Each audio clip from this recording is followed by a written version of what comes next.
My name is Nathan Dyes. Allow me to welcome you to the third Kwazman Vwa conversation of 2024. Today, we are continuing our syllabus season, meaning that we'll be featuring a series of conversations with scholars of the Caribbean, foregrounding their recently published monographs. If you'd like to see what's coming up, we'll link to our website and social media in the comments. We'd also like to thank the French Connection Center of Excellence at Washington University in St. Louis for supporting this conversation. It is my great pleasure to introduce our colleague and Kwazman Vwa co-member, Lucy Swanson, for this conversation around her book.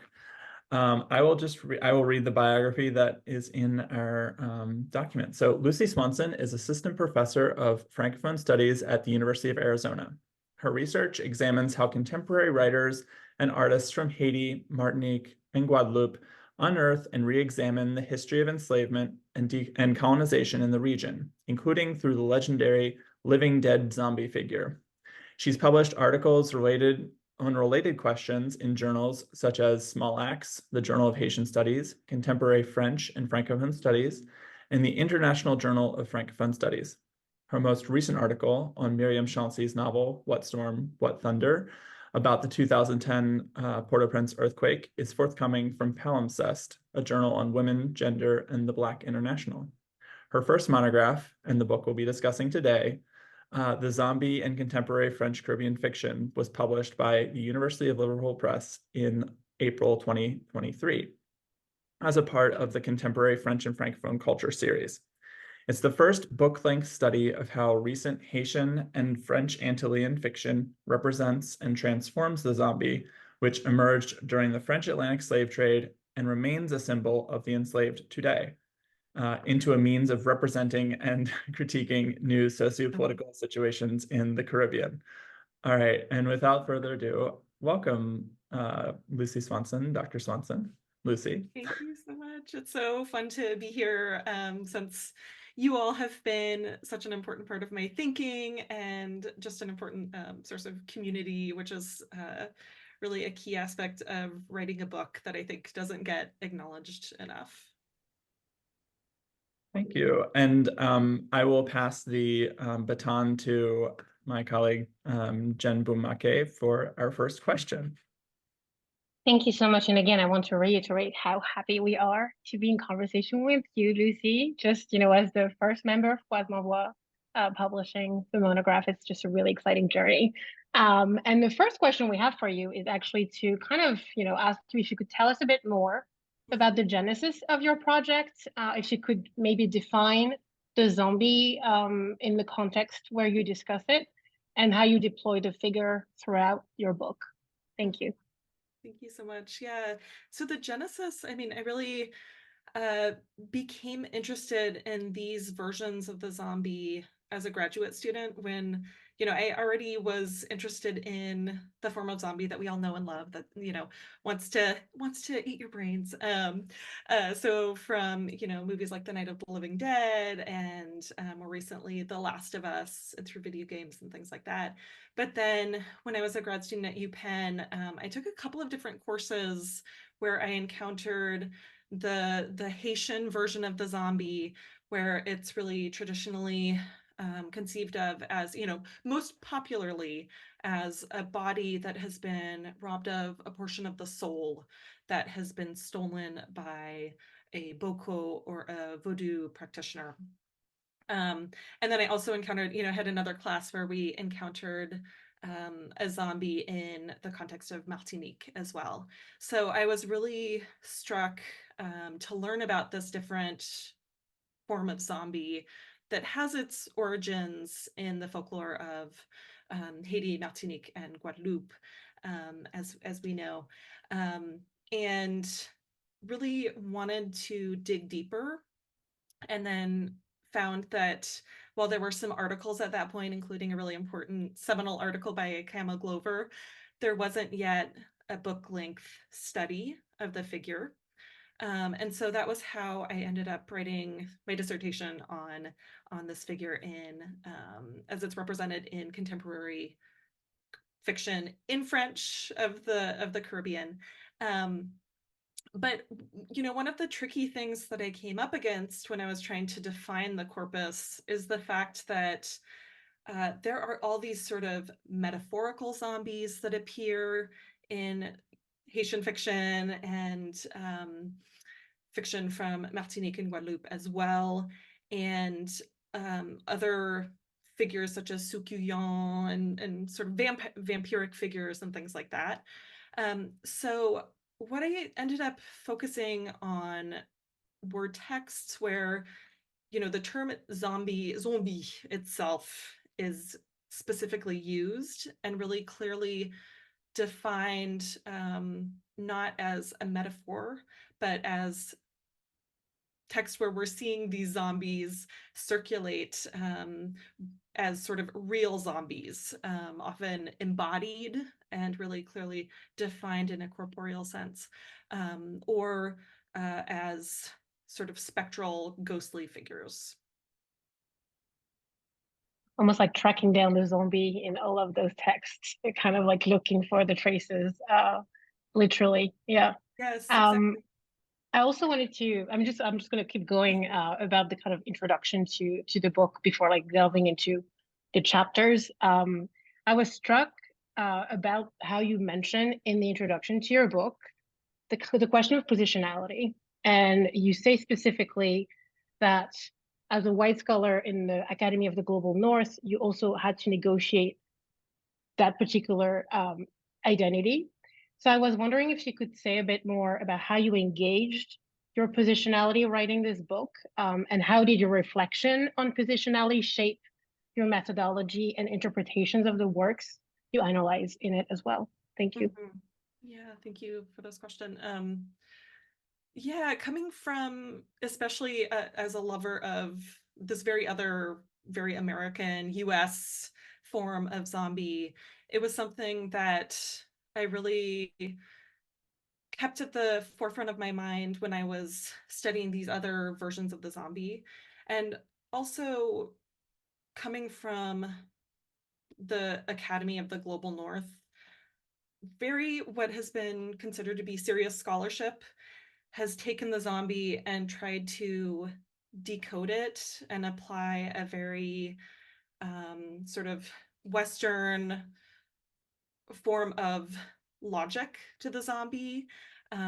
Wade Davis, of course, very famously has tried to explain the zombie through a psychiatric and a medical form of interpreting the zombie. And so one thing that I think it's important to keep in mind, or that I really focused on, was trying not so much to explain it within a sort of intellectual framework or academic framework of medicalized terms or sort of scientific terms, but thinking about what is happening within these texts themselves, and how are these writers using and deploying these zombie figures to comment on these specific sociopolitical contexts.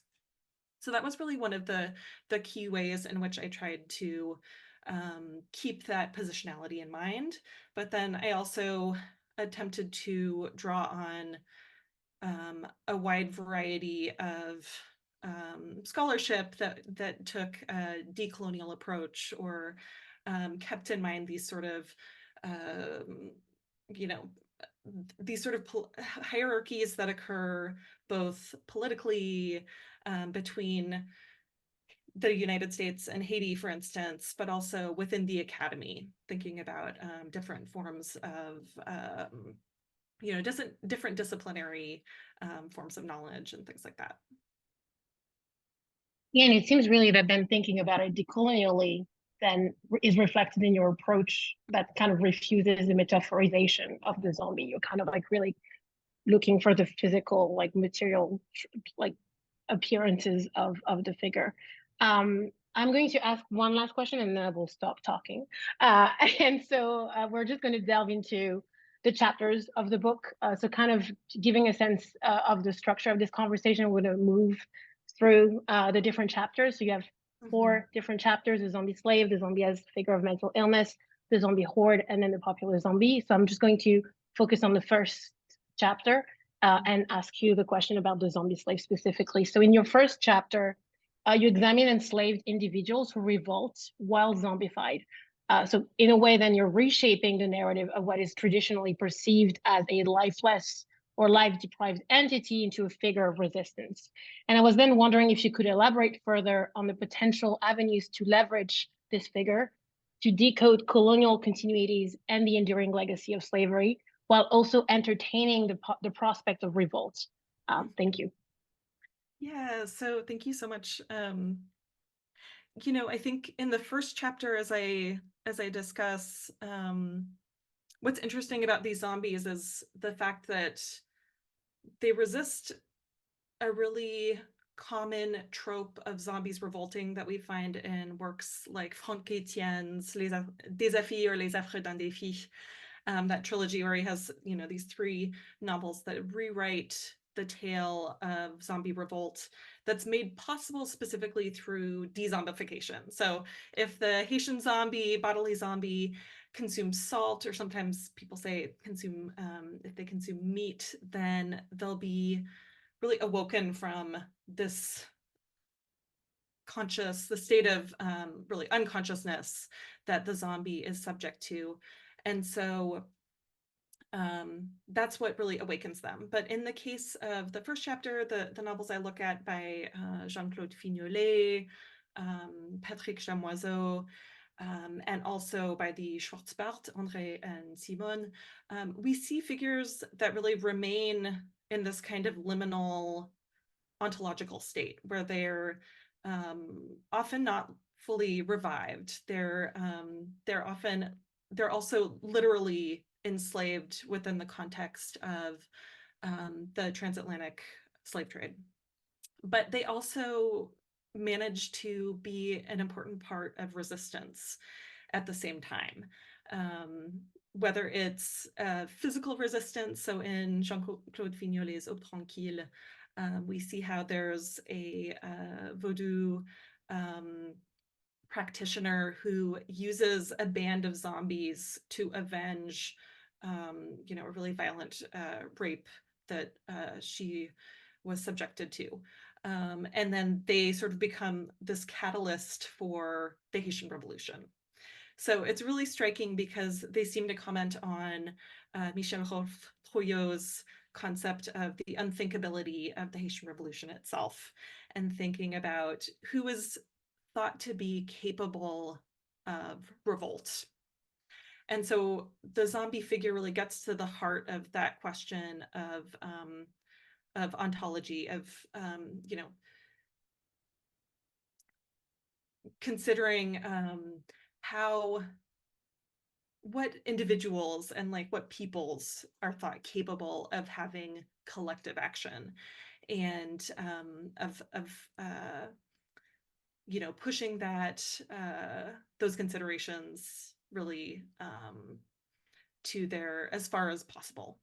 But then we also see I think we can extend this to more contemporary, even more recent works, and from outside of the Caribbean. If we think of the Franco-Senegalese director Mati Diop's film Atlantique, where we have figures that, while not literally zombies, are these figures of revenants that are related to Atlantic crossings and colonial legacies, and what that,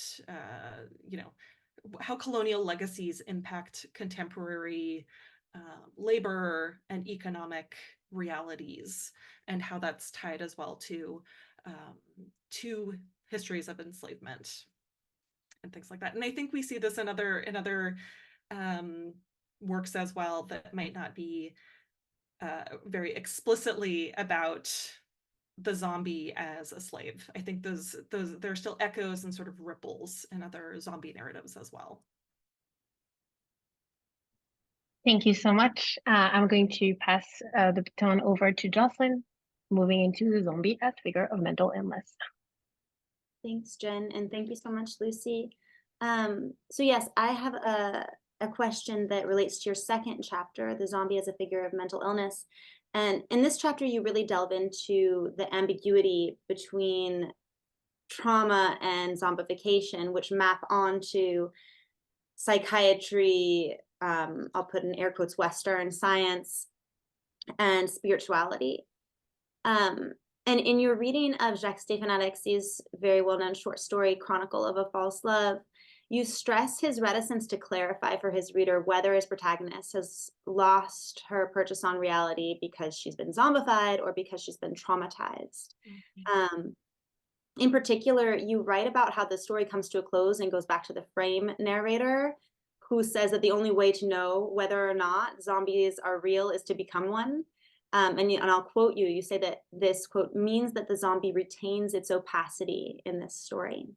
I'm wondering if you can talk a little bit about the relationship between pathologization and opacity in this chapter, and how that maps onto the zombie or potentially US-Haitian relations in general. Mm-hmm. Yes, I really like the way that you've framed this question, because it really gets at this core idea of how we can fully, again, thinking about ontology, how we can sort of fully understand other people's experiences. And in the case of the zombie as a figure of mental illness, there's this constant hesitation because we can't, with for instance, the narrator in Chronique d'un faux amour, we get this internal monologue through what is purportedly her, this found journal that's her own, that's her personal narrative. But it seems that, she also describes herself in a way that makes it seem like, she is a trauma victim, or sort of what we would consider a hysteric. So from the outside, we imagine if we're looking at her, we don't see that internal monologue. And that's something that then, seems to echo throughout these other narratives, because as you mentioned, they're evoking things like lobotomy and the use of thorazine to treat severe mental illness and things like this, where there are these really, in the case of lobotomy, really severe treatments being used on people, and there's constantly this unknown. We can't know, is lobotomy going to be used, or insulin shock therapy going to be used on someone who actually has some sort of rich inner world that we don't have access to.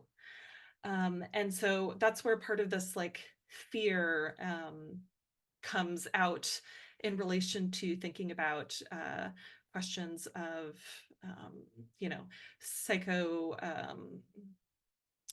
surgical treatments and things like that.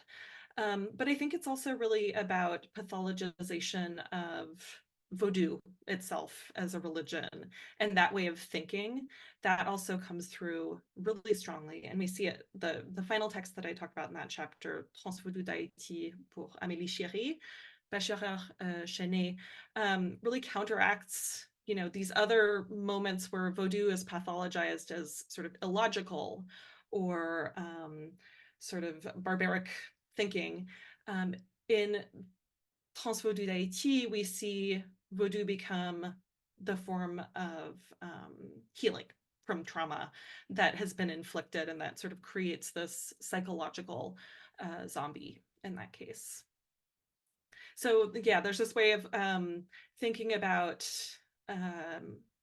opacity as something that maybe sort of leads to pathologization in a way, but then that is also complicated by these Haitian writers who resist offering a really clear medicalized narrative. I think that's so fascinating because this chapter really clarified for me, or helped me to see that both a person who's existing in maybe in a catatonic state or in some other way, like there's almost a veil where that person feels inaccessible to us. And the same thing with with a zombified person, and that inaccessibility or opacity is so unsettling. And I think kind of pulls out similar responses. This will leave me thinking for some time, but I will let us move on so we can get through more of what you have to offer in this book, and I'll pass the la parole à Nathan. Thanks so much, Jocelyn. And I'd like to just echo off of the zombie as a figure of mental illness chapter. I found this chapter extremely useful in my teaching. And so I would recommend anybody to pick this up and pay close attention to what you're doing in that chapter. My question is about the zombie horde. And in your third chapter, you examine works by Franck Etienne, Gérard Etienne, and Denis Laferrière in relation to the zombie horde, right? This figure that we see so often come up in shows like The Walking Dead, or if you're watching season 6 of Game of Thrones, suddenly the White Walkers become zombies and they race around, consuming everyone. And so you point out how this idea of the zombie horde gets a sort of a global stage in George Romero's 1968 film, The Night of the Living Dead. And these anthropophagic masses sort of incarnate Cold War tensions in the US for Romero. So if Romero's horde is a globally recognizable figure that comes to represent either local or global political tensions or social tensions, can we say that Franck Etienne, Gérard Etienne, and Denis Laferrière are also sort of playing with this idea of global and local iterations of the zombie horde? And what aspects of the zombie horde do they use to sort of make the figure return to its Caribbean roots, since that's one of the big points of your book is to return the zombie figure to the Caribbean rather than to have it remain in this global sphere. Yeah. So first of all, I do think that these, part of my argument is that these 3 texts by these Haitian writers is also part of that global trend of zombie horde. The zombie horde is related to questions of communism and the Cold War and things like that. Because, the first 2 novels that I talk about, Gérard Etienne's Le Nègre Crucifié and Franck Etienne's Les Affres d'un Défi, really come out quickly after Night of the Living Dead is viewed as, most people cite that as the first sort of zombie movie where the zombies are cannibals, and we see this vast horde as well. So I do think that that's part of that same narrative, but I think that you're absolutely right in the way that you posed your question, that it's both working within a kind of global context, thinking about this wider reflection on masses and these masses that are, within the nation, part of an internecine conflict. But at the same time, there are certainly moments and details that reflect the Haitian zombie. In Le Nègre Crucifié, for instance, the title itself really contains a very racialized sense of again, personhood, zombification, in a way that's a response to Duvalier's use of race, noirisme, to impose, in the way he posits it, he's trying to respond to this legacy of colonization that absolutely has an enduring impact on racialized hierarchies and colorism in Haiti. But in fact, he's creating this other sort of reign of terror that's, manipulating this legacy to control Haitians. And, one of the interesting things about the zombie is that it's sort of a metaphor and a critique of slavery, but at the same time, it's Haitians who are making, using this tool as a form of social control. And then in the case of Les Affres d'un défi by Franck Etienne, you know, it's a novel that's really rooted again in the forms of the zombie.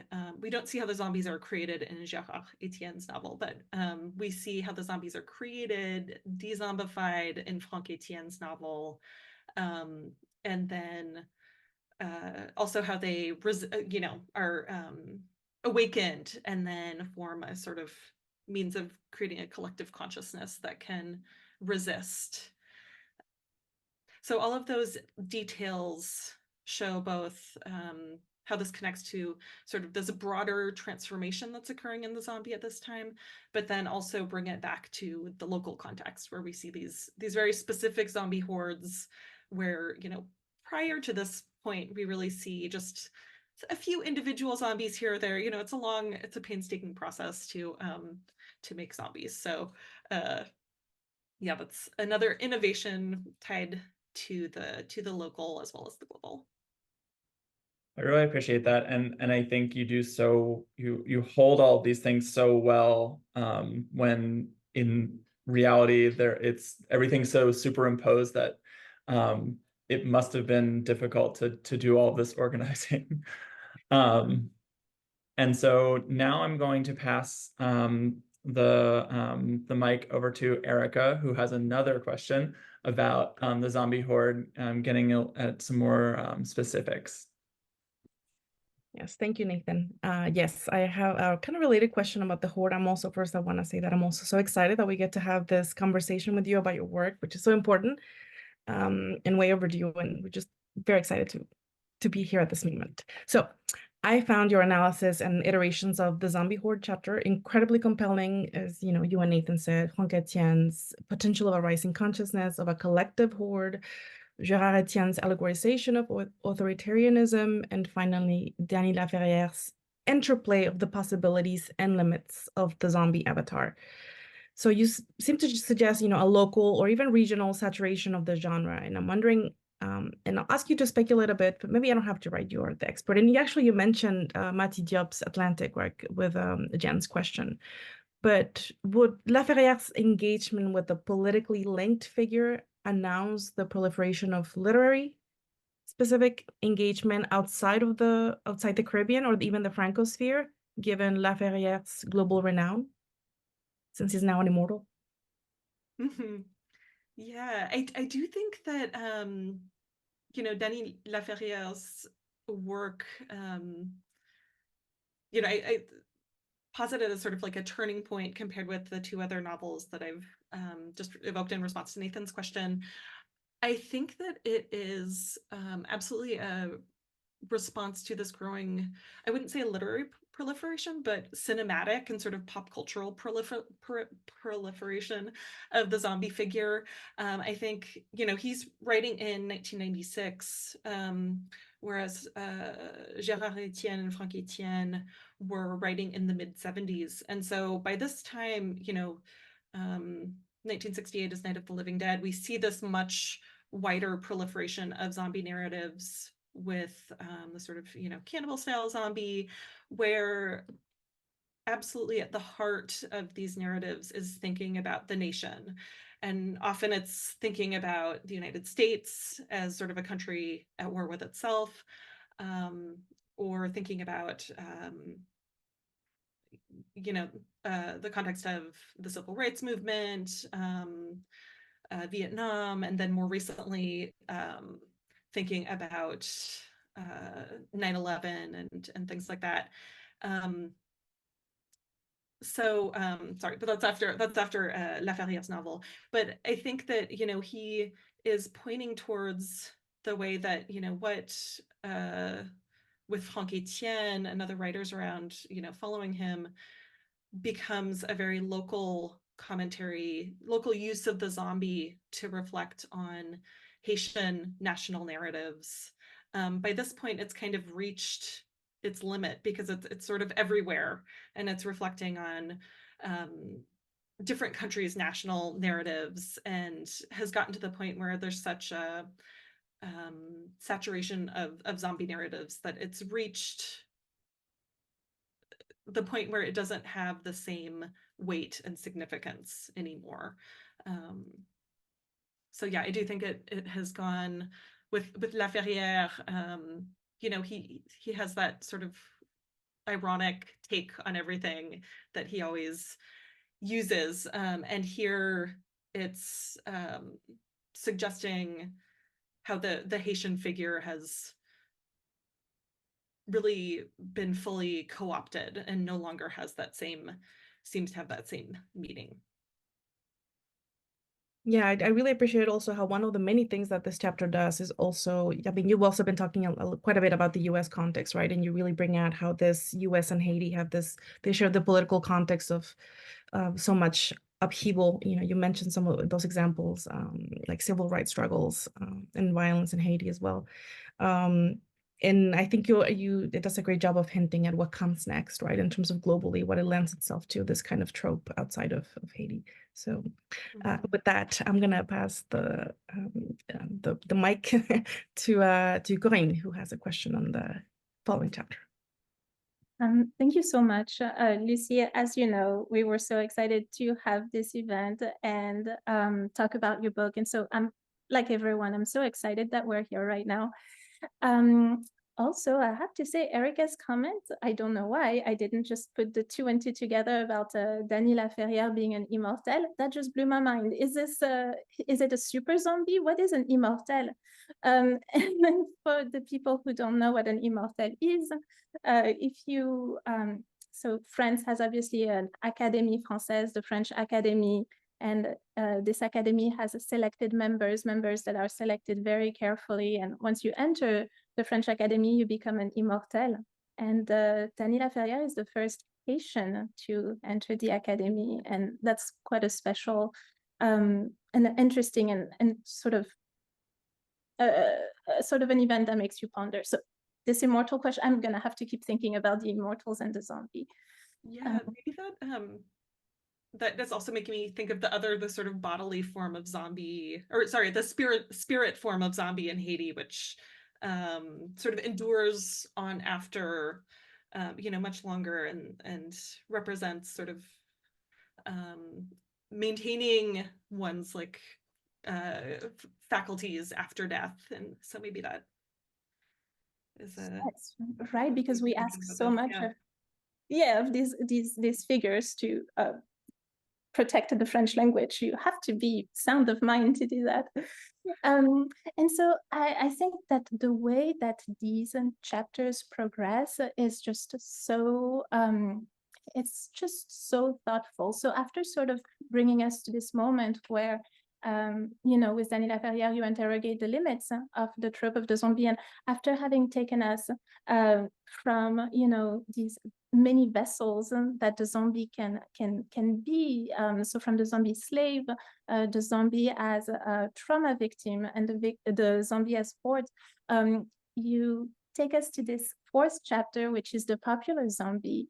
And what I really like about this chapter is that after having taken us to this journey, you ask specifically, what does it mean that the zombie is this vessel? Why does the zombie have such a chokehold right on the Haitian imaginary? And this is sort of, it feels like a very self-reflective chapter in which the works have zombies in them, but they also critically think about why is it the zombie that has such a hold on this imaginary. And so this relationship is obviously super complicated, right? This love story with the zombies. And to talk about them, you analyze 3 works all by Gary Victor. And what's different about these works is that in all of the other chapters, the zombies sort of start out as these marginalized figures. But in these 3 works, like the zombies start out on top. They're already like zombie superstars, right?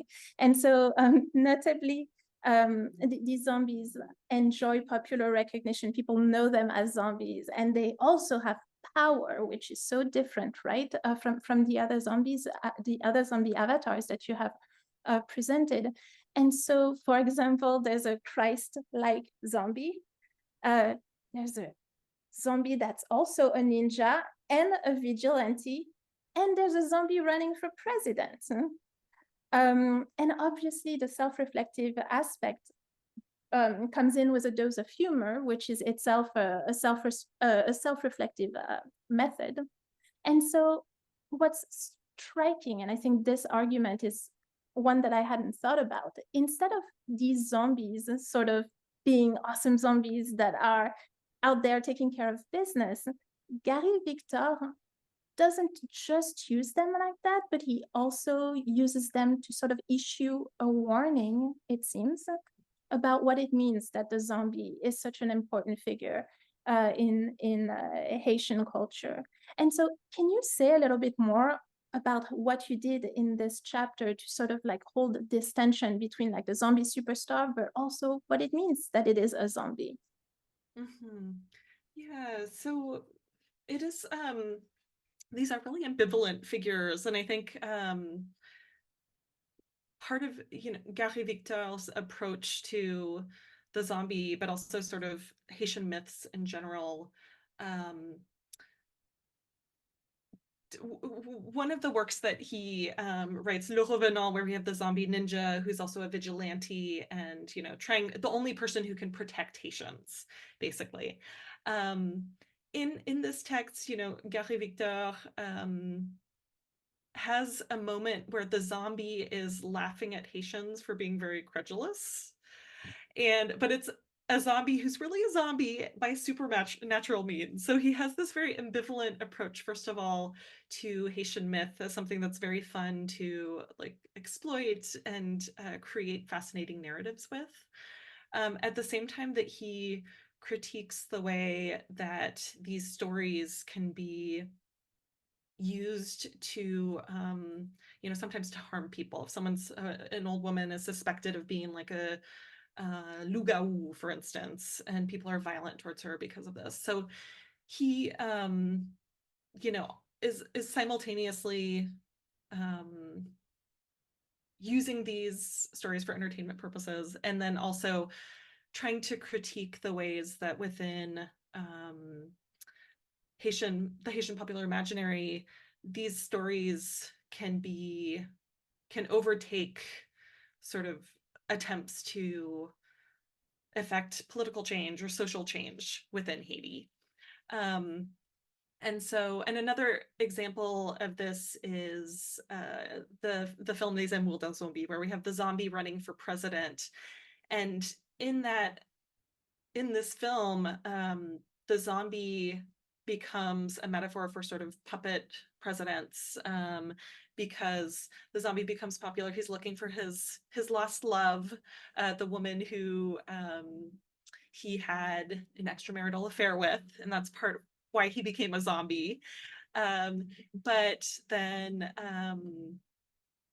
he, because he's so popular, the sort of both the Haitian elite and international forces think that he will be a figure that will be a strong populist president. So we have the sense that he's both a puppet, but then also a figure that the people relate to, but then, they're chanting, down with the living, vive le zombie, something like that, basically. And so we have this way, it's kind of an extension of Denis Laferrière's Paix sans chapeau, where we have the Haitian president using a zombie army to protect from US intervention and US invasion. But here that becomes sort of a very problematic motto when it's not taken with a grain of salt, when it's not sort of taken with a critical eye. Yeah, I thought that truly this chapter was so special, and I had not thought about it, because a part of your project is to sort of relocate the zombie figure from where it started, right? From this space of the Caribbean, but you're not doing this without thinking about it critically and showing also what it means for these authors to think about using this figure that has its own set of limitations. And I think that you do a really good job both showing the importance of the zombie while citing these limitations, while also noting that it is an important figure. It is a figure that is worth preserving and relocating in the Caribbean. But I think that we have one concluding question. I don't know which one of my colleagues is going to ask it.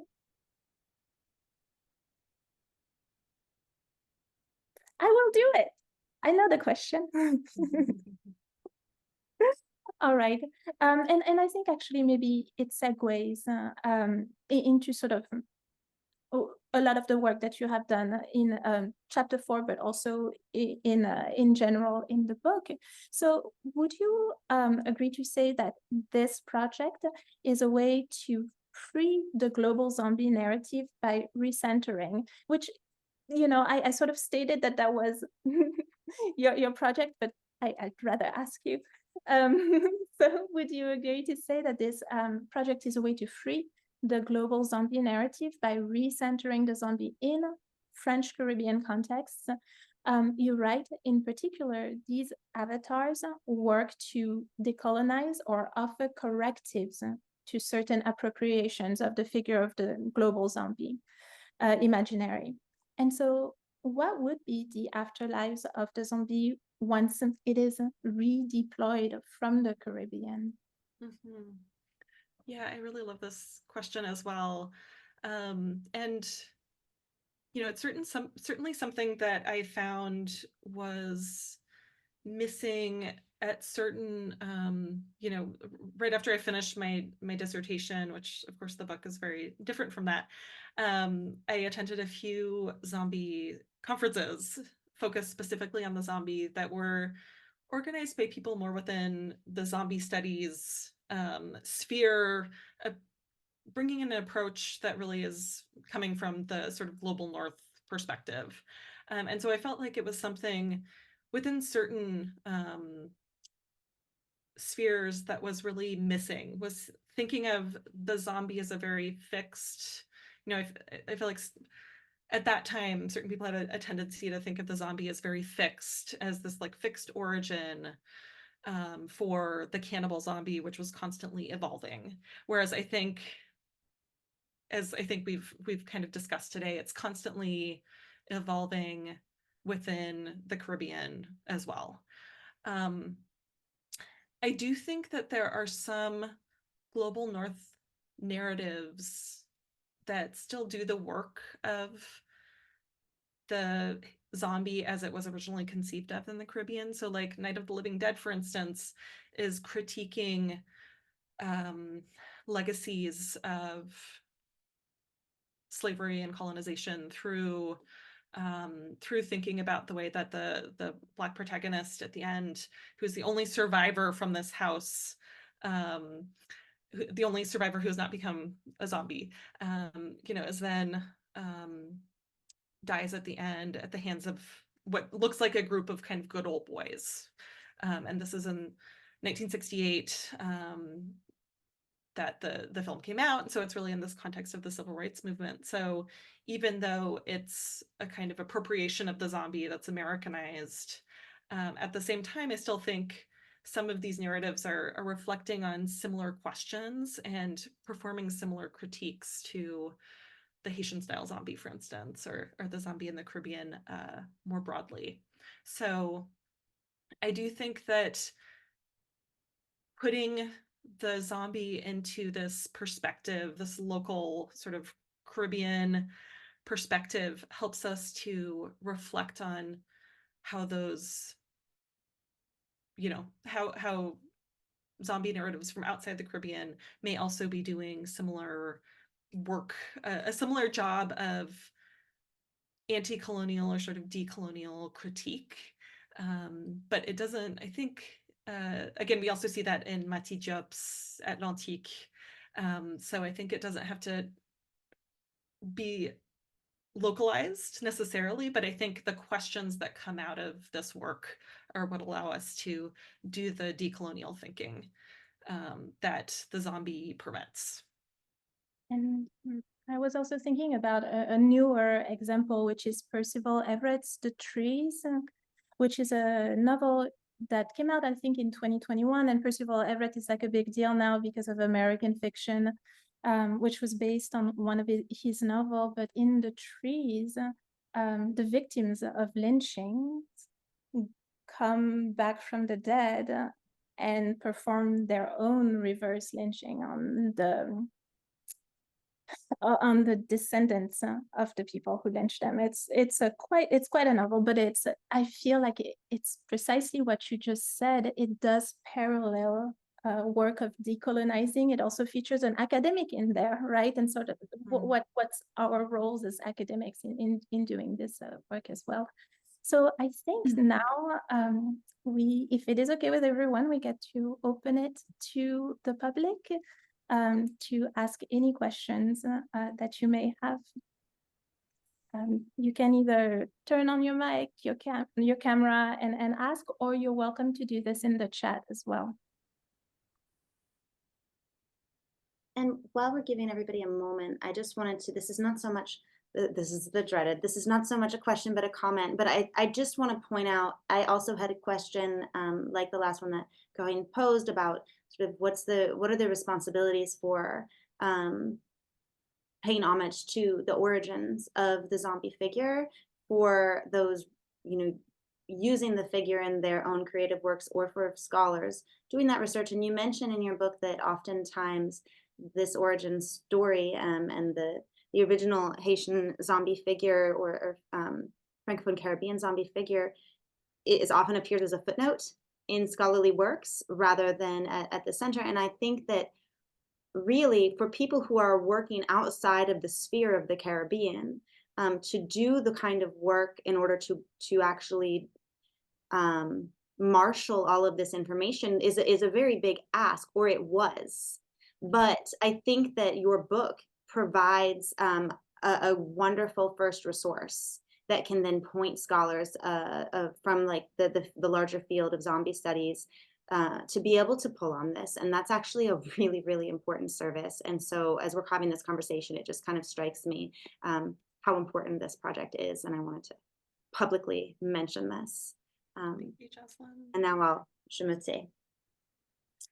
Yeah, and that was how we, with the publishers, we made the decision to include quotes. All the original quotes were pretty much in French, except for Les Amours d'un Zombie, which has dialogue in French, but predominantly in Haitian Creole. But that's why I chose to include quotations in English, but then with footnotes in French as well, was to make these texts accessible. Yeah, because I think that has been a challenge to other scholars.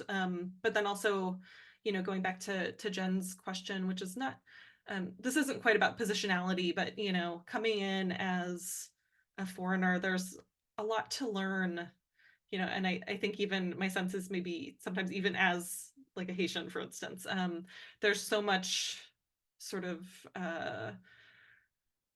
lore about the zombie that's often very shifting, that needs to be brought into the conversation as well. So that was one of the things that I did as sort of an outsider coming in, was try to consult a lot of anthropological texts, and I had to do a lot of research on the chapter, the popular zombie chapter, thinking about Jean-Bertrand Aristide in that context, which is really complex and really hard to understand as well, in which there's some intense debates about among scholars and writers. So. If I could also say something to sort of pile on some more love about the work you do in terms of positionality and almost even like embodying Caribbean language, like the work you do by including Haitian Creole alongside of French text written in French, and you're giving a presence to terms like zombie cadavre or zombie astral. So you are essentially like you're providing the language for zombie studies scholars to do some of that self work, to do some of that positionality based work, where it's not just saying go do this reading. It's here are the terms, and then here are the places where you can read them and engage with them.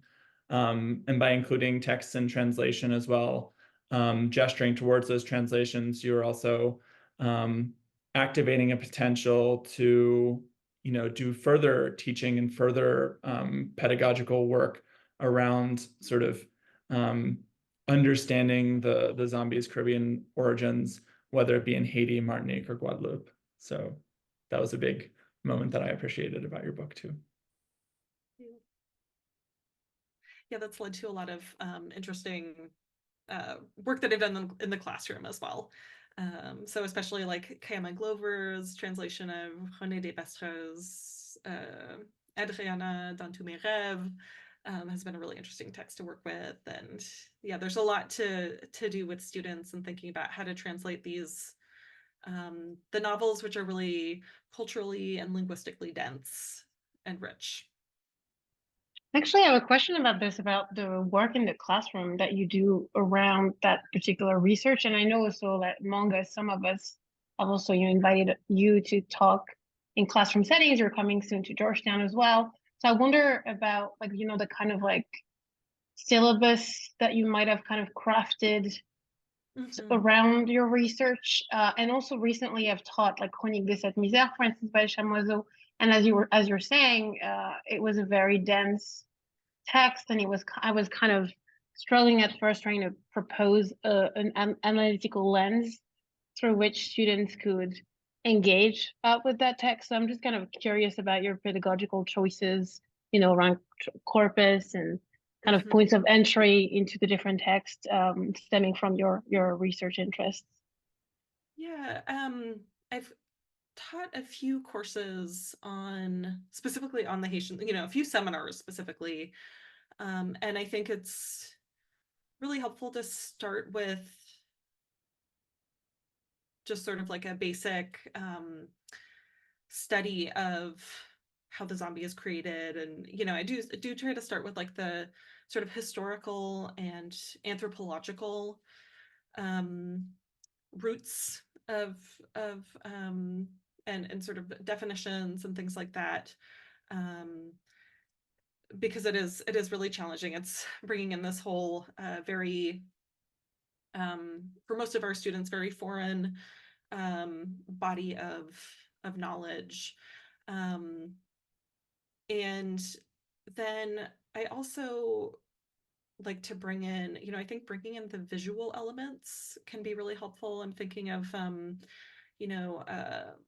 like watching things like Divine Horseman in class, where we see the representation of what authentic, Vodou ceremonies and dance and, veve, the drawings can look like, alongside reading the literary texts. And then it's true that there's some texts that I kind of stopped teaching in an undergraduate setting because I thought they're sort of too complex, including, at one point I taught part of Les Affres d'un Défi, which is just so, the structure there is so hard because it really is that, it's part of the, spiralist movement, and the text just like has all those repeating sections that don't make any sense for a really long time until you it finally sort of coheres.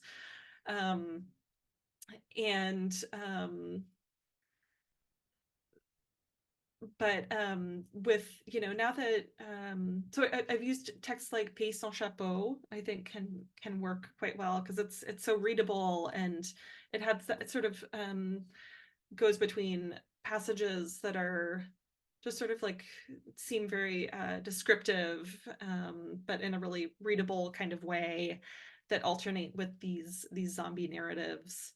And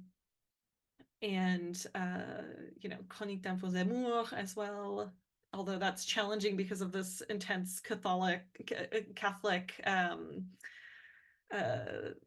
body of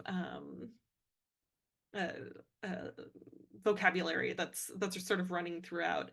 but I think a lot of, often I use sort of strategies of sort of visually mapping the texts, like with Chronique d'un faux amour, there are these, the parts that take place in the convent, probably in France because it's dreary and there's no sun, and then like in Port-au-Prince, so if we can visualize things, I think that can help. And also I have done work with like assignments like footnotes where students go and do their own research and then become specialists and present to each other, things like that.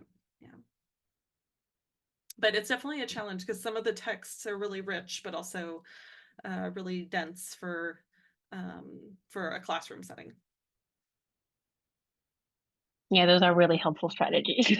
And I must say, maybe I should think more about what I choose for undergraduate classes because that's all I teach usually. So that's definitely a question I ask myself very often. Yeah, and I think I've started sort of teaching requiring a little bit less reading, but like more thorough reading, which I think can be taboo depending on what our colleagues have as expectations, but sometimes that can, pairing less literary reading, maybe with a little bit of scholarly reading, or finding ways to, bringing in those like theoretical or scholarly lenses that can help us make sense of things. But it's always a tricky balance. We're almost coming to the full hour. If there's any last questions, as you were invited earlier, feel free to pose it in the chat or, to open the mic if you want to speak up. If not, and if any of you guys have any last questions, I guess we could thank Lucy for being with us today and discussing your amazing book. And like, really, we're so proud and so happy that you're doing this. And again, it's a really, really important piece of work, and we really encourage everybody to go and get this text and as Nathan was also talking, kind of have those conversations in the classroom and like think about how to incorporate those texts and how to discuss it in pedagogical ways as well. So thank you so much, Lucy, for being with us today in the position of interviewee and not interviewer. It's really been a pleasure. Thanks so much for having me, and thank you for your really thought-provoking questions that, it's so wonderful to see things that I've written in a different light, that I spent all this time writing, and your questions help me continue to engage with it in new ways. So thank you so much. And thanks to everyone for being here. And if anyone has questions about teaching the zombie as well, I'm always here.